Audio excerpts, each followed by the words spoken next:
Queen Elizabeth, Britain's longest reigning monarch and the nation's figurehead for 7 decades, has died aged 96, Buckingham Palace said on Thursday.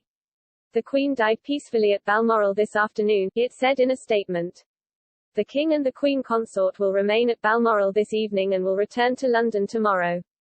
Elizabeth's eldest son Charles, 73, automatically becomes King of the United Kingdom and the head of state of 14 other realms including Australia, Canada and New Zealand.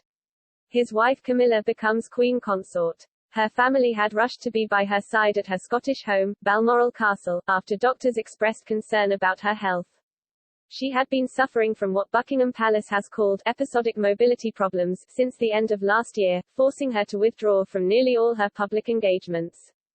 Queen Elizabeth II, who was also the world's oldest and longest-serving head of state, came to the throne following the death of her father King George VI on February 6, 1952, when she was just 25. She was crowned in June the following year. The first televised coronation was a foretaste of a new world in which the lives of the royals were to become increasingly scrutinized by the media. I have in sincerity pledged myself to your service, as so many of you are pledged to mine.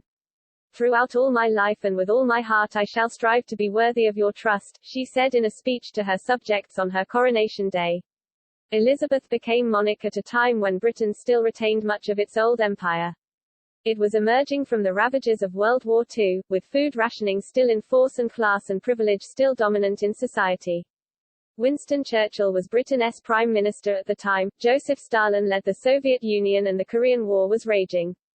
In the decades that followed, Elizabeth witnessed massive political change and social upheaval at home and abroad. Her own family's tribulations, most notably the divorce of Charles and his late first wife Diana, were played out in full public glare. While remaining an enduring symbol of stability and continuity for Britons at a time of relative national economic decline, Elizabeth also tried to adapt the ancient institution of monarchy to the demands of the modern era. She has managed to modernize and evolve the monarchy like no other, her grandson Prince William, who is now heir to the throne, said in a 2012 documentary.